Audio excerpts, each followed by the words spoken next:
Good morning, everyone, and thank you very much for joining me. This is the morning market review. My name is Russell Shaw, and I'm a senior market specialist at FXCM. My email address is rshaw@fxcm.com. Today is Thursday, it's the 15th of December, bringing up a high-risk investment warning. I'll keep this on screen for a few moments. Just want to double-check, can you guys see the screen? Can you hear me? And can you see the camera?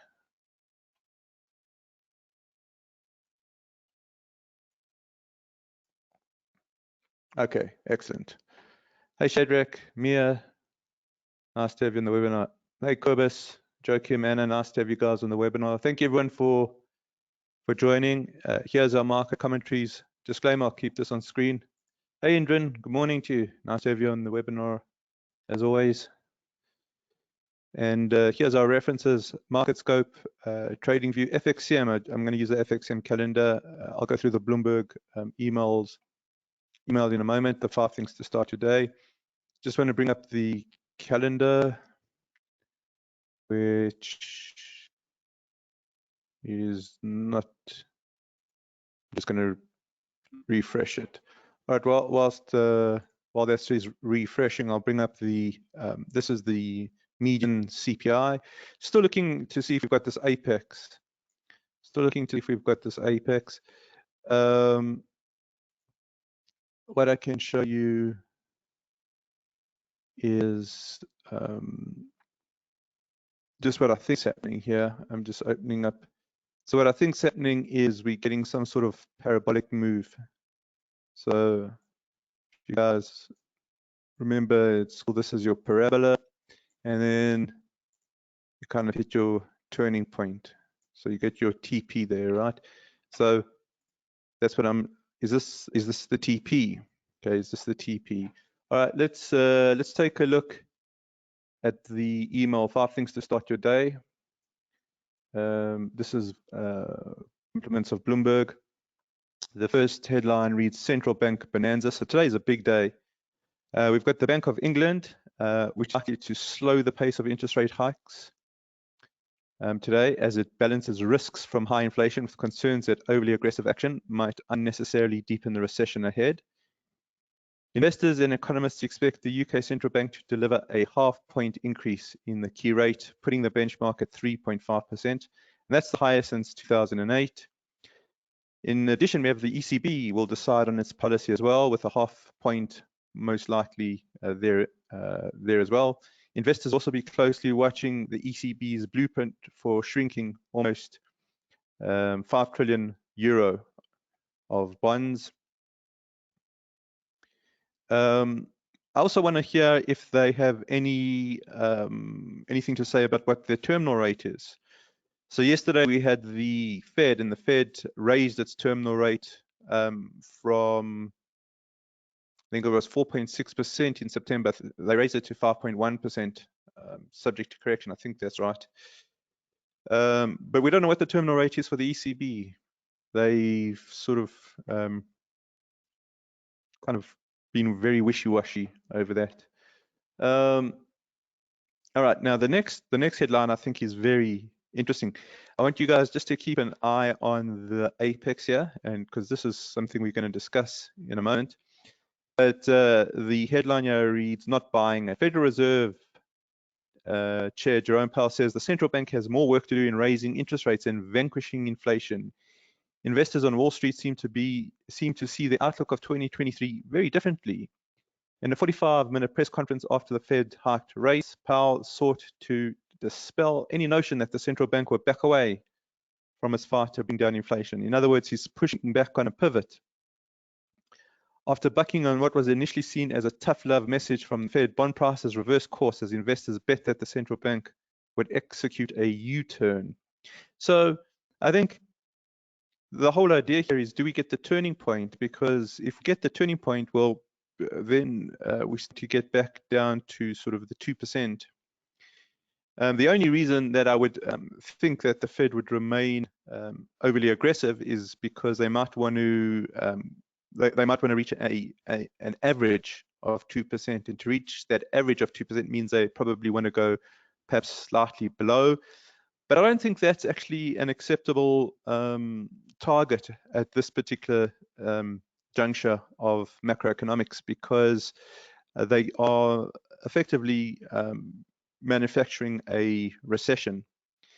And there's constant talk about a soft landing, hard landing, soft landing, hard landing. Well, if they pursue past 2%, then it's most likely hard landing, right? Then we get a what we call an output gap, and then the Fed has to reverse very quickly and cut rates very quickly. So I think that we are getting pretty close to terminal. I'm not sure if we see 5.1%. Again, I'm going to tag on that subject to correction, but the median inflation here is sort of in my estimate, one of the best ways to monitor, because we're looking at sticky inflation here. So we want to see this starting to come down. Okay, I want to see it to come down. I'm just going to jump to the head. European stocks are set to follow Asia and US shares lower after Powell reiterated a hawkish stance. The ECB and BOE are among a clutch of central banks with their own policy decisions today. Expected data include France inflation. All right. I think that's good. Let's go ahead and bring up our real rate here.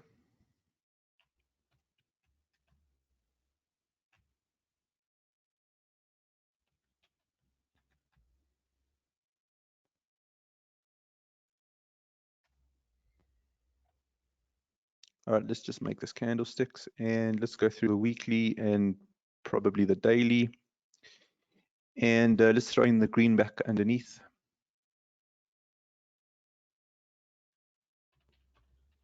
I'm typing in greenback. Beg your pardon.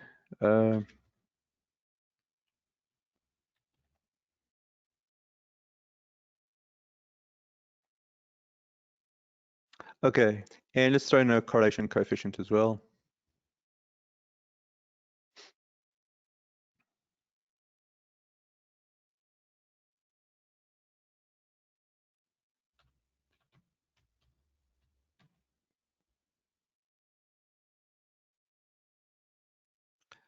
All right, so this is giving us a lot of information here.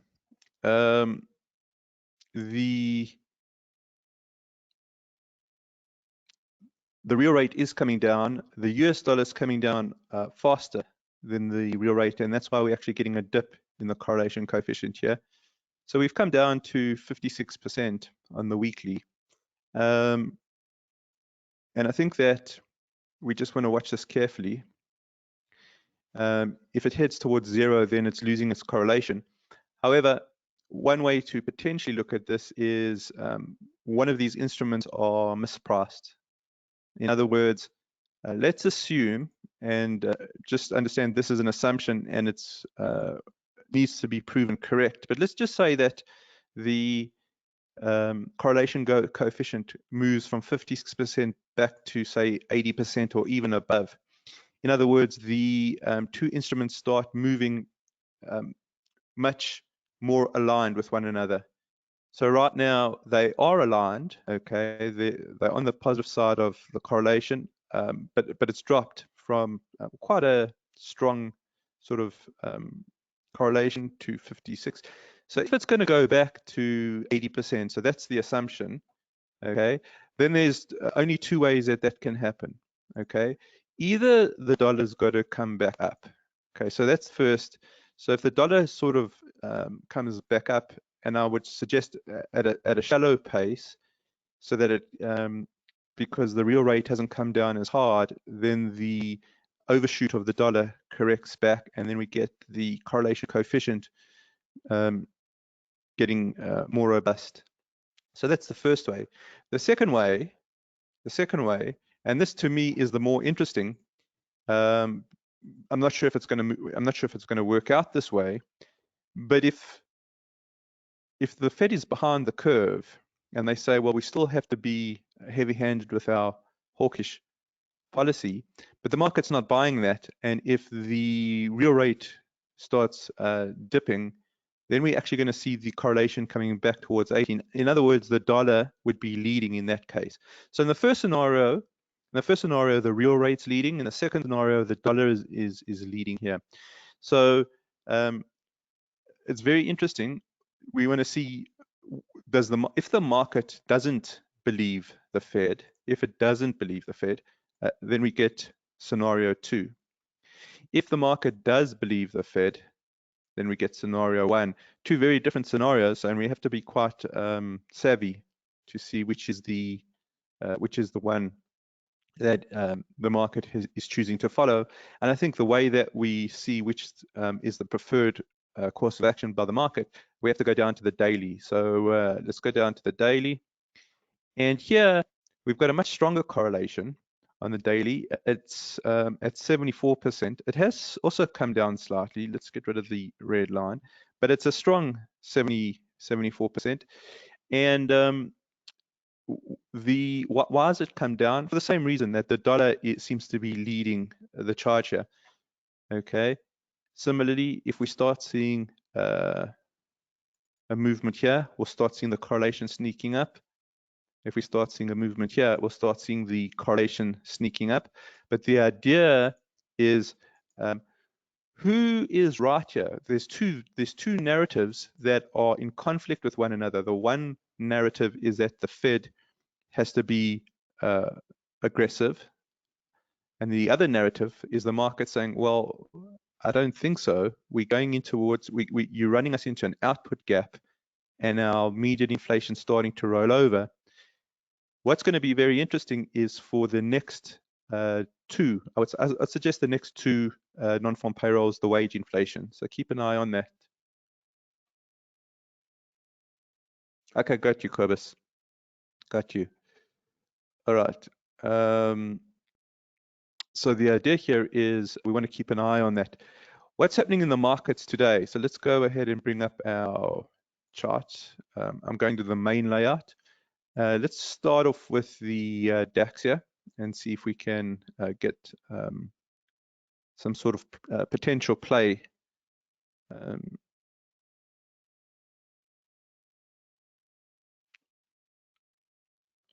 All right, I'm not sure why my system's so slow today.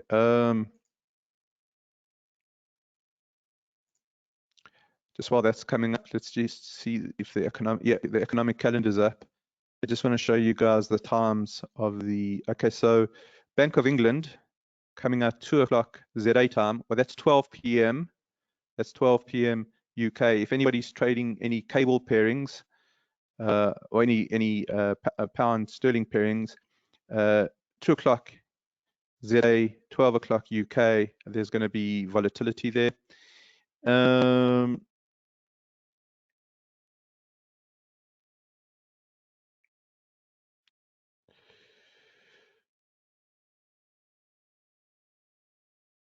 I'm just trying to find the ECB, which is somewhere in here.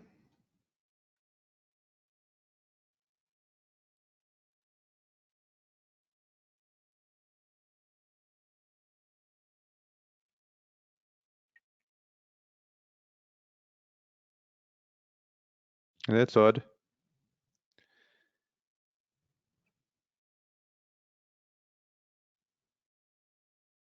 ECB should be somewhere in here. Let me take a look if I can find the time there for you.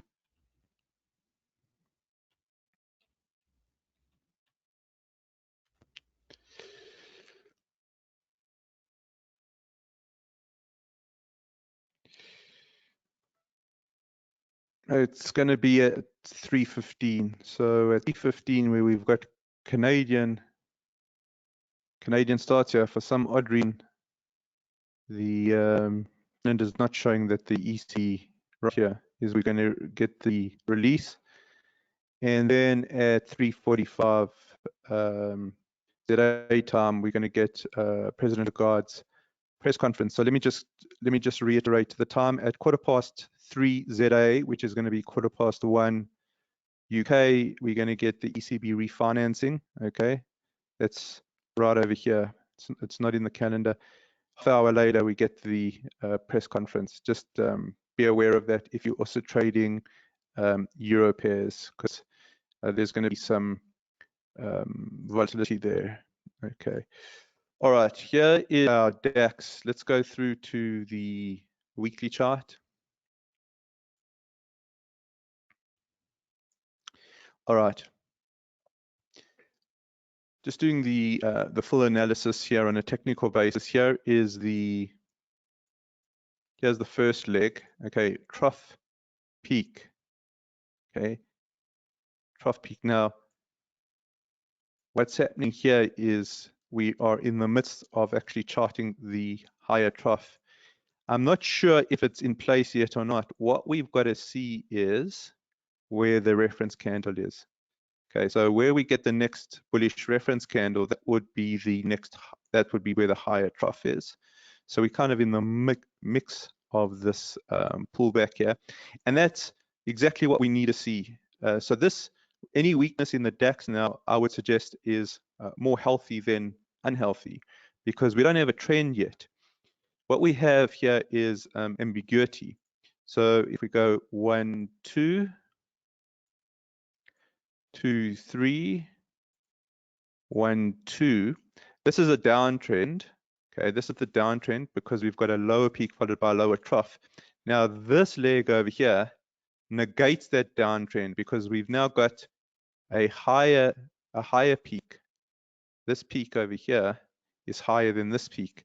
So we're no longer looking at a downtrend. That downtrend has disappeared. It's no longer in force. What we don't have is an uptrend, okay? Because an uptrend is also defined. It's defined by a higher trough followed by a higher peak. So we're looking for the higher trough to chart, and we're in the midst of this corrective move here.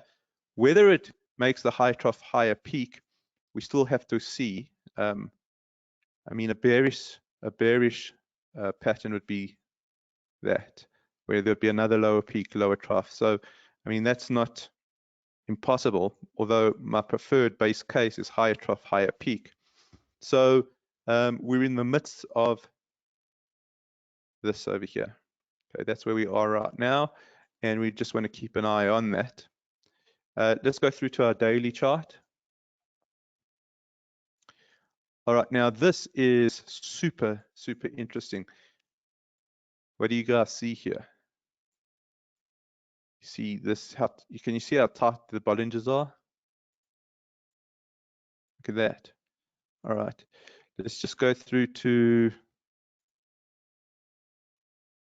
this over here. And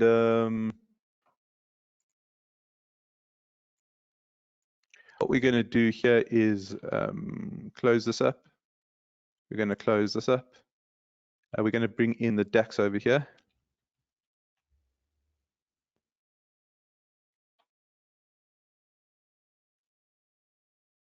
Okay, let's throw in some Bollingers here.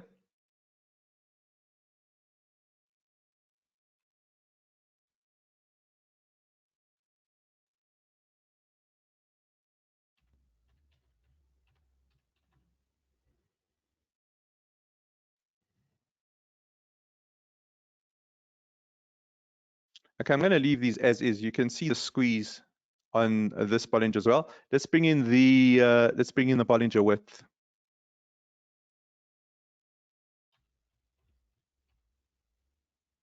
Okay, this Bollinger Band width here. Let's bring that in. Okay, let's make this a little easier on the R's.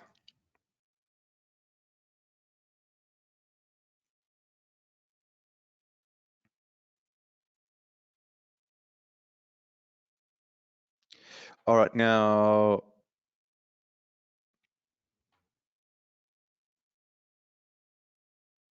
let's put in a horizontal right here. Okay, I'll make this a little different in color as well. A lot different in color. All right, take a look at the Bollinger width. Okay, this Bollinger width indicator, I really like it. It's a visual representation of the squeeze in the Bollinger Bands. So you can just see how narrow the squeeze is. It's dropped below this 0.0 what are we here? 0.03. So we're really sort of 3% away from where they meet the middle, right? We haven't been that tight since September 21. That's the last time. And you can see it really led into a big movement here. Okay, so what Bollinger theory says is that the squeezes are really precursors for expansions. What is absent is the direction. Okay, what is absent is the direction. So it does look as if there's something that's going to happen on the DAX. Okay, and when will the expansion happen? Well, the Bollingers will start expanding. So what you can do is, if you take a look at the Bollinger width, just take a look when it pops back above the 0.03 line, and that's probably the expansion. So as soon as we pop back above this back horizontal, something's going to be happening on the DAX. And it comes back to our narrative, the conflicting narrative. Who's right? The central banks, the Fed? Is the Fed saying that they have to be more aggressive? Are we going to get from are we really going from 4.6 to 5.1 with a terminal? Or is the market correct in this case? And the market saying, well, if we go on your path, Mr. Fed, then the idea here is you're going to run us into a hard landing. I don't think you're going to do that. I think you're bluffing. So we don't know which way it's going to go. You know, there has been a famous Wall Street saying by Marty Zweig, don't fight the Fed, don't fight the Fed. But the problem at the moment is that the Fed has been behind the curve over the last 2 years. And the obvious question is, are they still behind the curve? Are they still behind the curve? And I think that their credibility doesn't particularly give me any sort of confidence or assurance that they're on top of this. I think they are behind the curve. So if that's the case, well, then the expansion may be to the upside. So let's just keep an eye on it. All right, let's take a look at Euro. Now be careful here. We are having a central bank announcement, 1:15 UK, 3:15 ZA. We are in zone 1. I think they're going to be I think they're going to come through with a 50 basis point hike. What I want to see here is, of course, the clarity on the terminal rate. Now, if the market is not buying the dollar story, well, take a look where the euro is trading. It's trading in zone 1. If you go through to the weekly, there's a beautiful trend that's emerged, a higher trough, higher peak. We can actually add the next higher trough, which is over here. And we can add in the next higher peak, which is over here. So you can see we've got a series of higher trough followed by higher peaks. So euro is really trending quite nicely at this stage.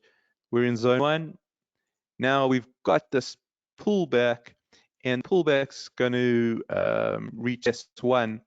The obvious, now S1 would be quite an interesting area for me, because you've got a confluence of resistance turn support here.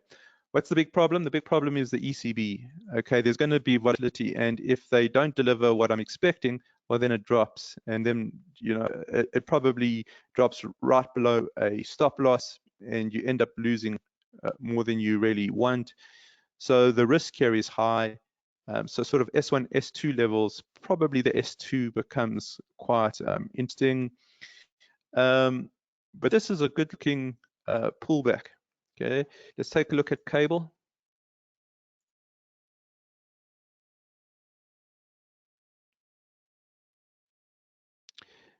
Okay, so cable, let's just top down. Let's go through to the weekly. All right, we can get rid of these. These are not valid. Okay, that's not valid. We can get rid of these. These are old. What we can do now is put in our labels. Okay. That's not a lower trough. We're using this now as our reference trough. So we're just putting a T, and we can put in our reference peak over here. Once we've got the references in, the labeling becomes much easier, because here you can already see, well, here's a higher trough. Well, here's a higher peak. Well, there's your uptrend. Okay, there's your uptrend. Well, here's your next higher trough. So there's the next series, the next higher trough in the series. Well, here's your next higher peak. Okay, so you can see that the pound also starting to take advantage of dollar weakness, and you go down to the daily chart. It's looking terrific. Nice momentum, sitting nicely in zone 3. You've got that red, so you've got the dip in the uptrend. Well, S1 looks very similar to the S1 on the euro. This would be usually a very compelling area, but we've got the BOE, right? And the BOE is probably the toughest central bank to call. I don't know what's going to happen there. There's definitely, what I can say, I think with a fair amount of certainty, is that there is going to be a split. There's certainly not going to be a unanimous decision. I can say that, I think, fairly confidently. So maybe we get something like that. I'm not sure. We have to just keep an eye on this. But any sort of positions in cable, any sort of positions in euro, those are high risk, because we've got the central banks. Just be cognizant of that. Just going back to the DAX here. Okay, we've got this really, really heavy squeeze. Something's going to give. Okay, risk on or risk off? Well, that's the two paradigms that we're busy trying to decipher. All right, I think we can leave it there. If there's any questions, please go ahead and type those through. Any questions? Please go ahead and type those through.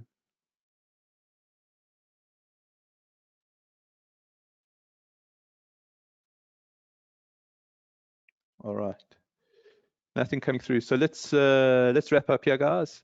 Have a good day ahead and a good evening, and we shall speak on tomorrow morning. I beg your pardon. Tomorrow is a public holiday in ZA, so we won't have the webinar tomorrow, but we'll have it on Monday. So I'll see you guys on Monday then. All right, guys. Have a good weekend, and we shall chat soon.